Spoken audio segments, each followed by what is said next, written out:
Good morning, girls. So, our first chapter is Introduction to Companies Act 2013. അപ്പം ഈ companies act 2013 പറയുന്നതിന് മുന്നേ നമുക്ക് ഒന്ന് തിരിഞ്ഞു നോക്കാം the history of Indian company law. അപ്പോൾ ശരിക്കും പറയുകയാണെങ്കിൽ the history of Indian company law began with a company's act 1850 modelled on British companies act 1844. അപ്പോൾ 1844 ബ്രിട്ടീഷ് കമ്പനീസ് ആക്ടിൻ്റെ ഒരു മോഡൽ രൂപത്തിലാണ് ഇതിലായിട്ടാണ് ഏത് വന്നിരിക്കുന്നത്, ഇന്ത്യൻ കമ്പനീസ് ആക്ട് 1850. അതാണ് തുടക്കത്തിലെ കമ്പനീസ് ആക്ട് എന്ന് പറയുന്നത്. Later-wise, many changes occurred in the Companies Act, and after the independence, it was found that the existing Companies Act should be amended to suit the changed conditions in the country.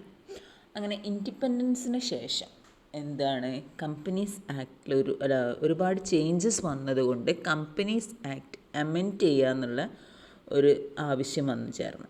അങ്ങനെ the central government appointed A 12-member committee in October 1950. മനസ്സിലായല്ലോ, independence ഒക്കെ കിട്ടിയതിന് ശേഷം 1950 ഒരു 12 അംഗങ്ങളുള്ള ഒരു കമ്മിറ്റീനെ നിയോഗിച്ചു. ആ കമ്മിറ്റീൻ്റെ ചെയർമാൻ എന്ന് പറയുന്നത് CH ബാബ ആയിരുന്നു. So this committee is known as Bhabha committee. Okay, അങ്ങനെ ഈ കമ്മിറ്റി എന്ത് ചെയ്തെന്ന് വെച്ചാൽ എല്ലാം പഠിച്ച് they submitted their report in April 1952. On 2nd September 1953, the central government brought a bill in Parliament, and the Parliament appointed a joint parliamentary committee in May 1954 to go into the recommendations of Baba Committee and to suggest any modifications or changes. അപ്പോൾ ഈ ബാബ കമ്മിറ്റീൻ്റെ അവർ report submit ചെയ്തല്ലോ, അതിനെക്കുറിച്ച് കൂടുതൽ പഠിക്കാൻ വേണ്ടിയിട്ട് government എന്ത് ചെയ്ത് ഒരു ജോയിൻറ്റ് പാർലമെൻ്ററി കമ്മിറ്റീനെ 1954 നിയമിച്ചു. On the basis of the recommendations of the joint parliamentary committee, the parliament passed a new act in 1955 November, which received the assent of the president in 18th Jan 1956. ഈ act ശരിക്കും 1956 പ്രസിഡൻറ്റിൻ്റെ അനുമതിയോട് കൂടിയിട്ട് ഈ നിയമം നിലവിലായി. അപ്പോൾ this act came into force with effect from April 1956. Okay, ആ 1956 companies act consist of 658 sections and 14 schedules. വീണ്ടും നമ്മൾ എക്കണോമിയിൽ ചേഞ്ചസ് വന്നുകൊണ്ടേയിരുന്നു. So the changes took place in economic environment at national and international level, and the growth of Indian economy enabled the government to make a new legislation to provide for new provisions in companies act. അങ്ങനെ എന്ത് ചെയ്തതെന്ന് വെച്ചാൽ വീണ്ടും ഈ ഒരു ലക്ഷ്യത്തോട് കൂടിയിട്ട് ഈ പുതിയ മാറ്റങ്ങളൊക്കെ ഇൻകോർപ്പറേറ്റ് ചെയ്യാന്നുള്ള ലക്ഷ്യത്തോട് കൂടിയിട്ട് the companies bill 2009 was introduced in parliament. അതിലൊരുപാട് സജഷൻസ് ഉണ്ടായിരുന്നു. It is received from the central government four amendments in the set bill. Parliamentary Standing Committee on Finance also made numerous recommendations in its report. To incorporate all these recommendations and suggestions, the bill required a large number of amendments. അപ്പോൾ central government എന്ത് തീരുമാനിച്ച് then decided to withdraw the Companies Bill 2009 and introduced a fresh bill incorporating therein the recommendations of Standing Committee and suggestions of stakeholders. അങ്ങനെ 2009 ആ bill പിൻവലിച്ചുകൊണ്ട് വീണ്ടും അതിൽ എന്ത് ചെയ്തു, കുറച്ച് ഈ സ്റ്റാൻഡിങ് കമ്മിറ്റീൻ്റെ ഇൻസ്ട്രക്ഷൻസും റെക്കമെൻഡേഷൻസും അതേമാതിരി സ്റ്റേക്ക് ഹോൾഡേഴ്സിൻ്റെ സജഷൻസ് എല്ലാം കൂടെ ഇൻകോർപ്പറേറ്റ് ചെയ്തുകൊണ്ട് ഒരു പുതിയ ബില്ല് ഇൻട്രൊഡ്യൂസ് ചെയ്തു. അങ്ങനെ ദ കമ്പനീസ് ബിൽ 2011 ആണത്. It is introduced in Lok Sabha in 14th December 2011 and it was referred to the standing committee on 5th Jan 2012. എങ്ങനെ after incorporating all recommendations of the standing committee it is submitted its report on 26th June 2012. Okay, and it was passed by Lok Sabha on 18th December 2012 and passed by Rajya Sabha on 8th August 2013. ഈ companies ബില്ലാണ്, അതായത് 2012 ലോക്സഭയിൽ പാസ്സാക്കി last ഡിസംബറിൽ, പിന്നെ രാജ്യസഭയിൽ അത് പാസ്സായത് എപ്പോഴാണ്? 2013 August 8th. അപ്പോൾ the companies bill 2013 on receiving the assent of honourable president of India on August 29, 2013 was notified in the official Gazette of India on August 30th, 2013 as Companies Act 2013. ഇതാണ് നിങ്ങളിപ്പോൾ പഠിച്ചുകൊണ്ടിരിക്കുന്ന companies act 2013. അപ്പോൾ ഈ സംഭവം ഏതോ കാലം മുതൽ നിലനിന്ന് പോന്നതാണ്. പക്ഷേ എല്ലാ അമെൻമെൻറ്റ്സും ഇറക്കിക്കൊണ്ട് പുതുതായിട്ടുള്ള ബില്ല് പാസ്സാക്കിയത് എന്നാണെന്നാണ് പറയുന്നത്, നിലവിൽ വന്നത് എന്നാണെന്നാണ് പറയുന്നത്.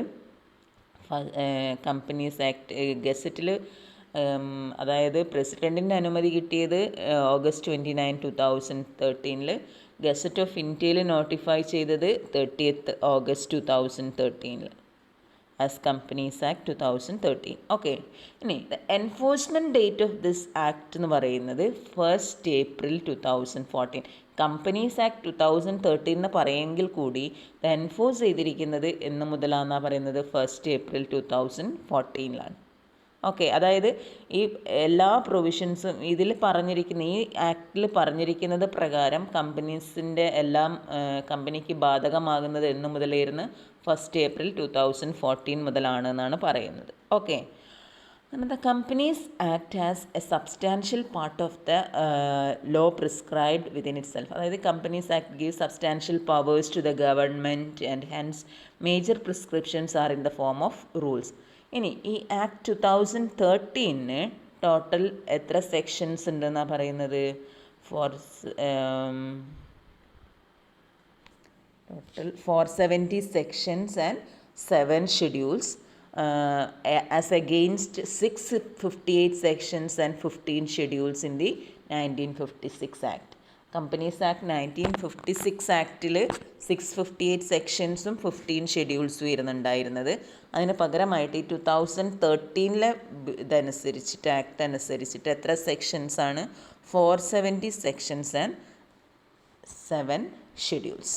ഓക്കെ, അപ്പോൾ ഇതൊക്കെയാണ് നിങ്ങൾ അറിഞ്ഞിരിക്കേണ്ടത്. അപ്പം എന്തൊക്കെ ഒബ്ജക്റ്റീവ്സ് ആണ്, അപ്പോൾ അതിൻ്റെ ഒരു റൂട്ട് മാപ്പാണ് ഇവിടെ തന്നിരിക്കുന്നത് കേട്ടോ. അമെൻമെൻറ്റ്സ് വന്നതും അത് ഇൻകോർപ്പറേറ്റ് ചെയ്തതൊക്കെ.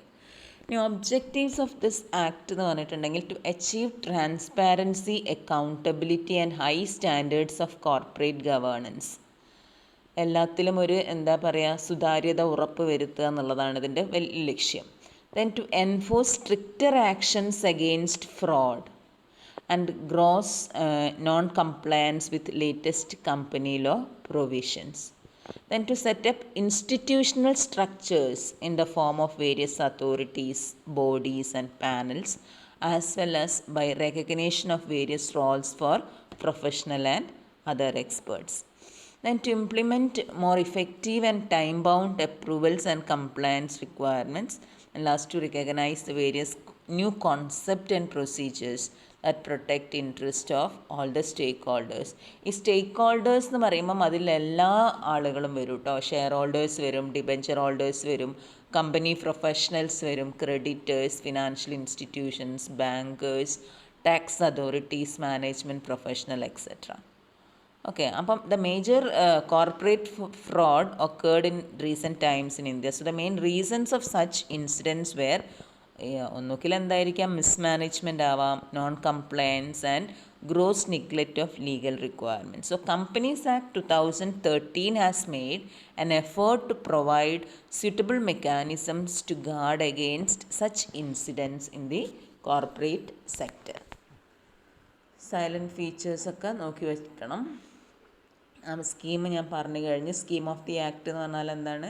A very substantial part of the act will be in the form of rules.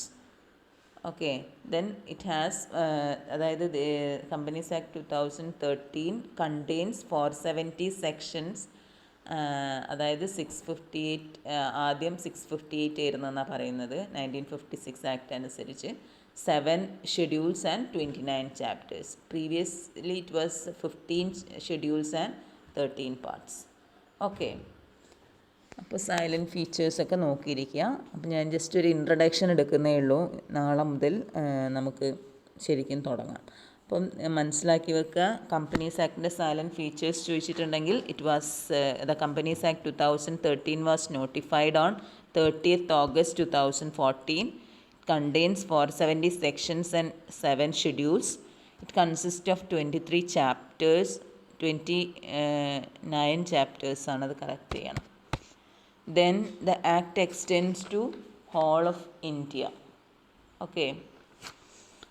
Then the provisions of the act applies to companies incorporated under the act or under any previous company law, insurance companies, banking companies, companies engaged in the generation and supply of electricity, and any other companies governed by any special act, and any body corporate as the central government may specify in this behalf. ഈ കമ്പനികൾക്കെല്ലാമാണ് ഇതിലുള്ള ഈ ആക്റ്റിൽ പറഞ്ഞിരിക്കുന്ന എല്ലാ പ്രൊവിഷൻസും ബാധകമായിട്ടുള്ളത്. Okay, thank you. നാളെ മുതൽ എന്താണ് കമ്പനി എന്നുള്ളത് പഠിക്കാം.